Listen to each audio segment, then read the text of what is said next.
Hi, പുതിയൊരു വീഡിയോയിലേക്ക് ചേർന്ന ഈ വീഡിയോ ഹൈറിച്ചിനെ കുറിച്ച് തന്നെയാണ്.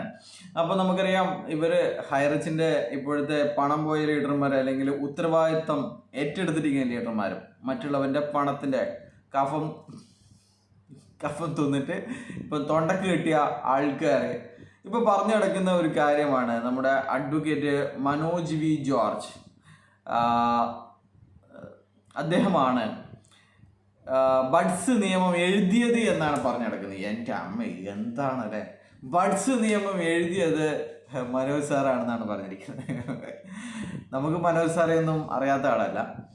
അപ്പോൾ മനോജ് സാറിൻ്റെ ഈ ബഡ്സുമായുള്ള ബന്ധം എന്ന് പറയുന്നത് കേരളത്തിലെ പ്രമാദമായ പോപ്പുലർ ഫിനാൻസ് തട്ടിപ്പിൻ്റെ അതിൽ പണം പോയവരാണ്. ഇതുപോലെ പറ്റിച്ചവരല്ല, പണം പോയവർക്ക് വേണ്ടി വാദിച്ചിരുന്ന വക്കീലാണ് മനോജ് വി ജോർജ് സാർ. അപ്പോൾ അദ്ദേഹം അന്ന് പറഞ്ഞിരുന്നത് സ്റ്റേറ്റ് എല്ലാ തരത്തിലും പരാജയമാണ്, കേന്ദ്രത്തിലെ നിയമം 2019 പാസ്സാക്കിയിട്ടും ഇവിടെ അത് കൊണ്ടുവന്നിട്ടില്ല. 2020 പോപ്പുലർ ഫിനാൻസ് തട്ടിപ്പ് വരുന്നത്.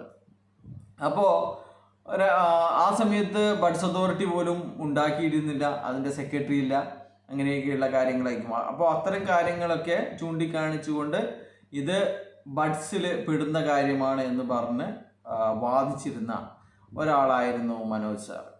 അപ്പോൾ അങ്ങനെയാണ് കേരളത്തിലെ ആദ്യത്തെ ബഡ്സ് കേസ് വാദിച്ച ഒരാളാണ്, അല്ലാണ്ട് ബഡ്സ് നിയമം എഴുതിയ ആളല്ല മനോജ് സാറ്. ഇനിയെങ്കിലും മൊണ്ണകളെ നിങ്ങൾ മനസ്സിലാക്കുക. അപ്പോൾ അദ്ദേഹത്തിൻ്റെ തന്നെ ചില വാക്കുകൾ ഞാൻ ഇവിടെ പറയാം.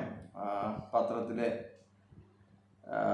he said that the state government has failed its duty to stop and seize all the deposit of popular finance as the entire operation became illegal after the government last year passed a banning of unregulated act 2019. The act aimed to protect the investors ആണ് കേട്ടോ സാറേ, അല്ലാണ്ട് ഇതേപോലെ ലൂട്ടേഴ്സ് അല്ല, protect the looters എന്നല്ല.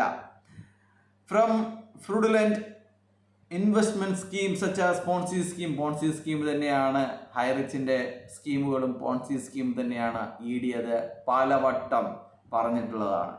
All the state government were entrusted with the duty to take over the assets and deposits. ഇത് തന്നെയാണ് state ഗവൺമെന്റും ചെയ്തിട്ടുള്ളത്. ഇവർ വിചാരിക്കുന്നുണ്ടാവും, ഇത് നമുക്ക് പണിയാവുമോ? ഇപ്പോൾ ഒരുപാട് അറിയാതെ പോലും നമ്മുടെ കഴിഞ്ഞ വക്കീലൊക്കെ ഡെപ്പോസിറ്ററുടെ പണം തിരിച്ചു കൊടുക്കുക എന്നൊക്കെ അത് പറയുമ്പോഴാണ് ആ വാക്കുകൾ ഇതിൽ വന്നിട്ടില്ലല്ലോ. ഇവരുടെ നമ്മൾ ഡെപ്പോസിറ്ററുകളുടെ പണം തിരികെ കൊടുക്കാൻ വേണ്ടിയിട്ടാണ് നമ്മൾ കേസ് വാദിക്കുന്നത് എന്നുള്ള സ്റ്റേറ്റ്മെന്റ് ഉണ്ടായിരുന്നു ഇവരുടെ മാർട്ടിൻ സാറിന്റെ. അത് നേരത്തെ നോട്ട് ചെയ്തിട്ടുണ്ടായിരുന്നു, പക്ഷേ അത് വിധിന്യായത്തിൽ വന്നിട്ടില്ല അല്ലെ, അതും കൂടി വരണമായിരുന്നു. അപ്പോൾ അങ്ങനെയൊക്കെയാണ് ഇവരുടെ പറഞ്ഞു നടക്കുന്ന ഒരു പൊട്ടത്തരം പറയാൻ വേണ്ടിയിട്ടാണ് ഈ വീഡിയോ, അല്ലാതെ കൂടുതലൊന്നുമില്ല. അപ്പോൾ കേരളത്തിലെ ആദ്യത്തെ നിക്ഷേപ തട്ടിപ്പ് അന്വേഷിച്ചവരെ അല്ലെങ്കിൽ അത് പുറത്തു കൊണ്ടുവന്നവരെ തന്നെ ഹൈറിച്ച് തട്ടിപ്പ് രക്ഷിക്കാൻ വേണ്ടിയിട്ട് ചെന്ന് പെട്ടിരിക്കുന്നു എന്നുള്ള കാര്യമാണ്.